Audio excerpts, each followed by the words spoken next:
Okay, so let's get right into it. Housing costs.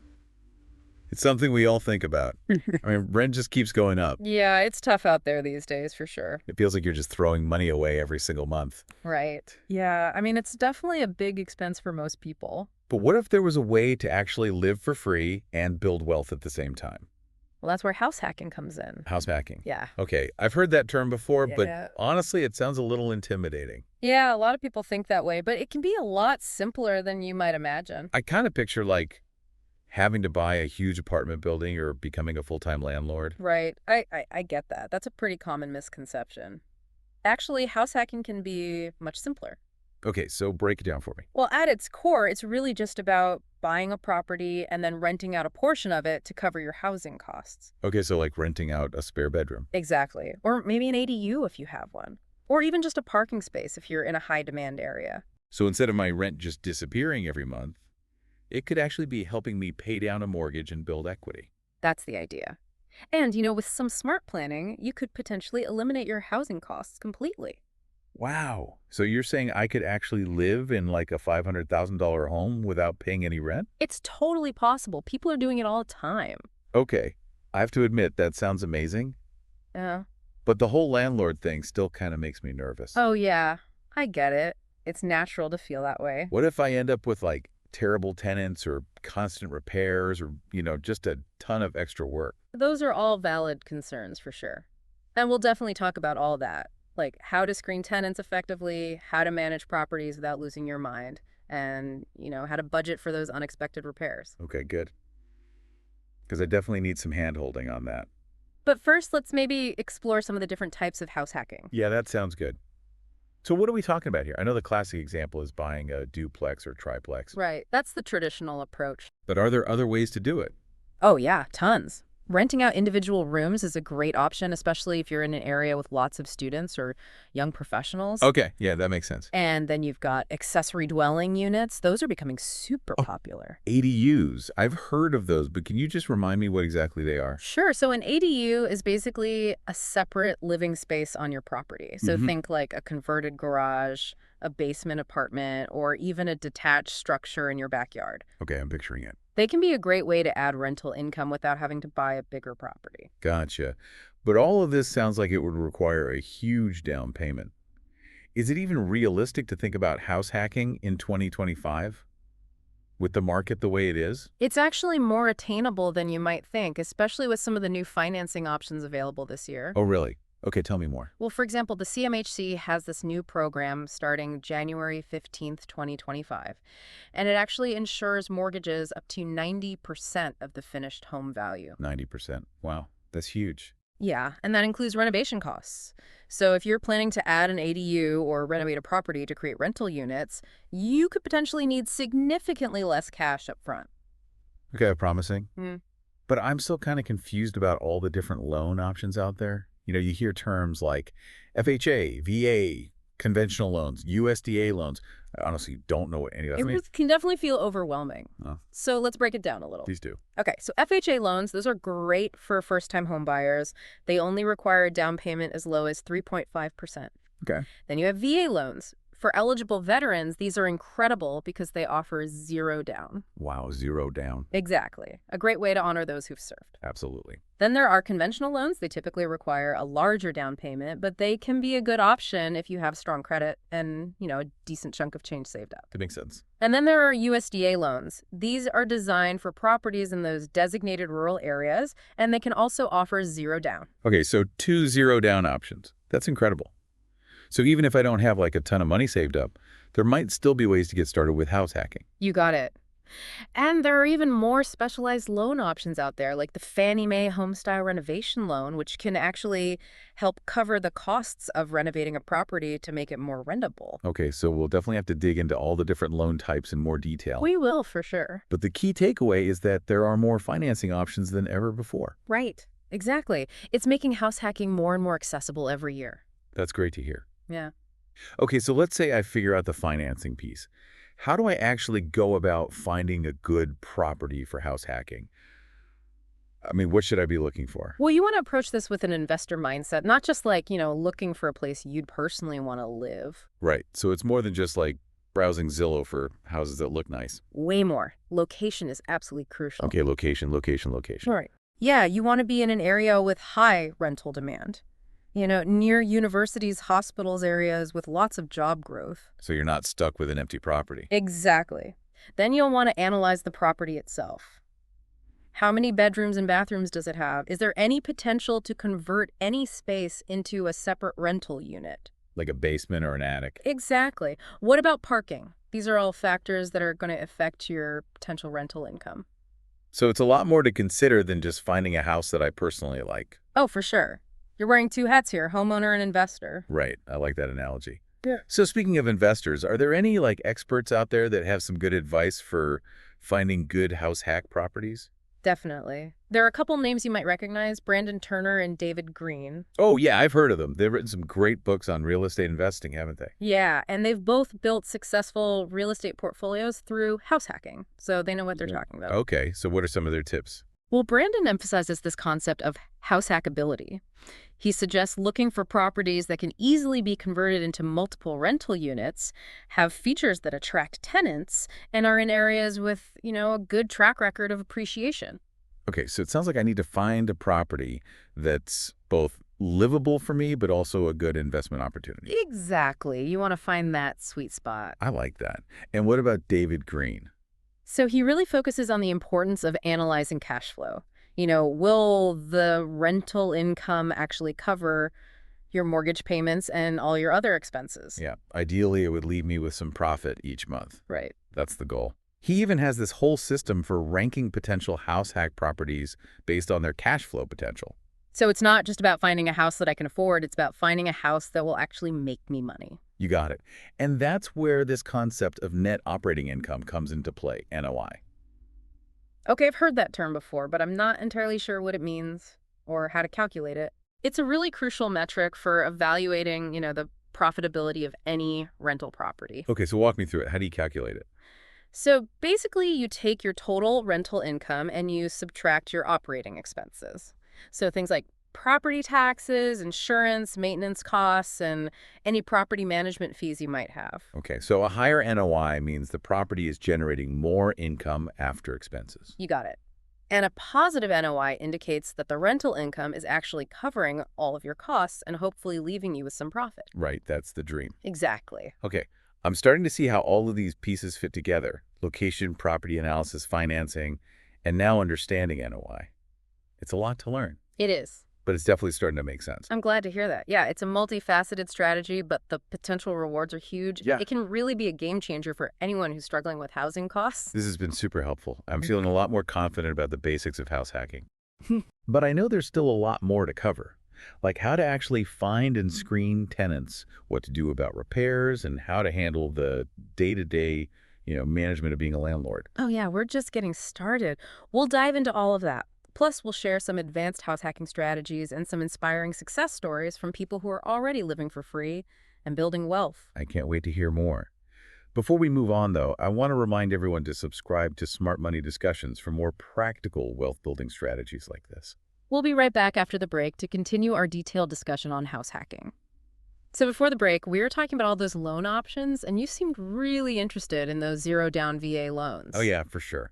It's just amazing that eligible veterans can buy a home without a down payment. It's an incredible benefit. Absolutely. It really shows how much we value our veterans. It can be a game changer, especially for those who might not have a lot saved up. It lets them jump right into homeownership and maybe even house hacking without that big upfront cost. I bet it takes a ton of stress off, especially with the market being so competitive right now. Are there any other programs out there that people might not know about? Yeah. Even if they're not veterans? Oh, yeah, definitely. The USDA loan is another fantastic option. It's specifically for properties in those designated rural areas. And guess what? It also offers zero down. Wow, 2 zero-down options. That's amazing. But what about for people like me who are looking at more urban areas? You know where the competition is fierce. Are there any programs that can help with house hacking in those markets? For sure. Even if you're not eligible for a VA or USDA loan, there's always the FHA loan, which has been super popular with first-time homebuyers for years now. It only requires a 3.5% down payment. Okay, so significantly lower than the typical 20%. Exactly. Okay, so it sounds like there really is a loan option for everyone out there, no matter their budget or where they're looking to buy. So let's say I've got the financing figured out. I'm ready to start looking for that perfect house hack property. Yeah. What advice do you have for finding those hidden gems? Finding the right property is where the fun begins. And remember, location is still key. You want to be in an area with high rental demand so you don't have to worry about those units sitting empty. Yeah, that makes sense. I wouldn't want to buy a place in the middle of nowhere and then struggle to find tenants. Exactly. Think about areas with universities, hospitals, major employment centers. Those places tend to attract renters, which means you'll have more competition for your units and a better chance of keeping that rental income steady. So more demand equals higher rents and a better chance of finding good tenants. Exactly. Okay, and I'm guessing that carefully analyzing the property itself is just as important as the location. Right? Right. I mean, not every house is going to be a good fit for house hacking. Oh, absolutely. You're not just looking for a place to live. You're looking for a property that can generate income. So think about the number of bedrooms and bathrooms. Could you convert any spaces, like a basement or attic, into a separate rental unit? Does the layout work for roommates or multiple tenants? And don't forget about parking, especially in those urban areas. Having dedicated parking can be a huge plus for renters. So many things to think about. It's like I need to put on my detective hat and really investigate the property's potential before making an offer.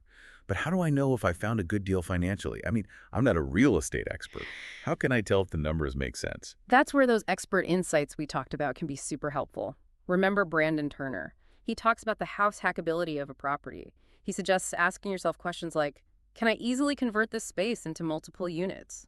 Does it have features that are going to attract tenants? Is it in an area where properties tend to increase in value over time? So I'm not just looking for a house that I like, but a house that's a smart financial move for this strategy. You got it. And David Green, he emphasizes the importance of analyzing cash flow. Can the rental income actually cover your mortgage, property taxes, insurance, and all the other expenses? Ideally, you want to be in a situation where you're living for free and even making a little profit each month. So it's like finding that sweet spot where my living expenses are covered and I'm actually making money from the property. Exactly. And that's where calculating your net operating income comes in, or NOI for short. Okay. NOI. Remind me again how to calculate it and what it tells me about a property. It's pretty straightforward. You take your total estimated annual rental income and then you subtract your projected annual operating expenses. Those expenses include things like property taxes, insurance, HOA fees, maintenance costs, and any vacancy costs you might want to factor in. So it's like the property generates before I even think about my mortgage payment. Exactly. Okay, so if my NOI is positive, that's a good sign. Absolutely. A positive NOI means that the property is generating enough income to cover those costs. Of course, you'll need to factor in your mortgage to see what your actual cash flow looks like, but a positive NOI is definitely a good indicator. Got it. Okay, this is all starting to make sense. But I have to admit, one of my biggest fears is managing tenants. Finding reliable people, dealing with late rent payments, handling repairs. It all just seems a little overwhelming. It's totally understandable to feel that way. Managing tenants can definitely be one of the trickier parts of house hacking. But the good news is there are ways to make it a lot less stressful. Okay, I'm all ears. What are your best tips for attracting great tenants and avoiding those nightmare scenarios? The key is to be really thorough from the start. Don't just rent to the first person who comes along. Have a solid screening process in place. Background checks, credit checks, employment verification, contact their previous landlords, get references. So basically, do my homework on potential tenants, just like I would with any other investment. Exactly. And once you've found some qualified tenants, a clear and detailed lease agreement is crucial. Spell out everything. Rent payment deadlines, rules about guests, noise levels, pet policies, you name it. It's better to be overly specific up front than to deal with misunderstandings later. Right. Get everything in writing. That makes sense. But what happens if I do end up with a tenant who's constantly late with rent or causing problems? I mean, it can be tough to be the bad guy and enforce the rules. It can be, for sure. But remember, you're running a business here. Be polite but firm in your communication. Document everything. And if a tenant keeps violating the lease, don't be afraid to take legal action if necessary. It's important to protect your investment. It sounds like being a landlord is a lot more than just collecting rent checks. It definitely is. There's a whole management side to it that can feel like another job. But don't worry, we'll talk more about this, including some tips on how to decide if hiring a property manager is the right move for you. Okay, that's a relief. Before we dive into that, though, I want to remind everyone to subscribe to Smart Money Discussions for more practical advice on building wealth and reaching your financial goals. Welcome back to Smart Money Discussions. We've covered a lot of ground so far, financing, finding the right property, screening tenants. But before we wrap things up, I want to go back to something you mentioned earlier, scaling your real estate portfolio. Right. Yeah, that's where things get really exciting. It sounds amazing, but Mhm. honestly a little overwhelming Oh, too. I get it. It's definitely a step up from your first house hack, but it's the natural progression if you really want to build significant wealth through real estate. Okay, so let's say my first house hack is going, well, I'm living rent-free, I've got great tenants, I'm feeling pretty confident. What would that next step look like? Well, as you start building equity in that first property, you can actually use that equity as a down payment on another property. Oh, wow. So it's like my initial investment helps me buy more properties, which then generate more income and so on. Exactly. It's like a snowball effect. Your wealth Mm, starts to build momentum. that's a pretty cool concept. Yeah. So there are different ways I could approach that second property. Right. Yeah. You could buy another house hack property and keep living rent free while you build even more equity. Oh, Or you could decide to buy a property just for rental income and become a more traditional landlord. so many options. But I imagine managing multiple properties gets a lot more complicated. Yeah. What are some of the challenges I might face as my portfolio grows? Yeah, it definitely gets more complex. You'll need to develop systems for everything, screening and managing tenants, coordinating repairs, handling finances, staying organized. It can be a lot to handle on your own. Yeah, I can see how that could get overwhelming pretty quickly. Hmm. So at what point should I think about bringing in some help? It really depends on your bandwidth and how hands-on you want to be. Some people love managing every little detail of their real estate business, while others prefer to delegate. I think I fall somewhere in the middle. Yeah, and that's totally fine. If you start feeling overwhelmed or if you know your portfolio is growing quickly, hiring a property manager can be a really smart move. Okay, so a property manager could basically take care of all the day-to-day stuff for my rentals. Exactly. They handle everything from finding tenants to collecting rent coordinating repairs, even dealing with tenant issues. It frees you up to focus on the big picture, finding new deals, analyzing investments, and, growing your portfolio. That sounds amazing. But I'm guessing those services come with a cost. They do. Property managers typically charge a percentage of the rental income, usually somewhere between 8 and 12%. So you'll want to factor that into your calculations. Okay, so it's kind of a trade-off, convenience and expertise for a percentage of your profits. Right. But for a lot of people, especially as their portfolio grows, it's a worthwhile investment. I can see how that would make sense. Okay, so there's definitely a lot to think about when it comes to scaling your real estate investments. But for someone just starting out with house hacking, what are some of the most important things to keep in mind? Well, first and foremost, remember that house hacking is a really powerful way to achieve multiple financial goals at the same time. It can eliminate your housing costs, build equity, and generate passive income, all while you're learning the ropes of real estate investing. It's like a shortcut to financial freedom. It kind of is. Second, thorough research and planning are absolutely essential. Don't rush into anything. Take the time to understand your market research, your financing options, and carefully analyze those potential properties. So do your homework, be strategic and think long term. Exactly. And finally, don't be afraid to seek out guidance and support. There are so many resources available: books, podcasts, online forums, real estate meetups, mentorship programs. Connect with other investors, learn from their experience, and don't be shy about asking questions. That's great advice. And speaking of resources, don't forget to subscribe to Smart Money Discussions for more practical tips and strategies on building wealth and reaching your financial goals. We'll be back next week with another insightful topic to help you master your money.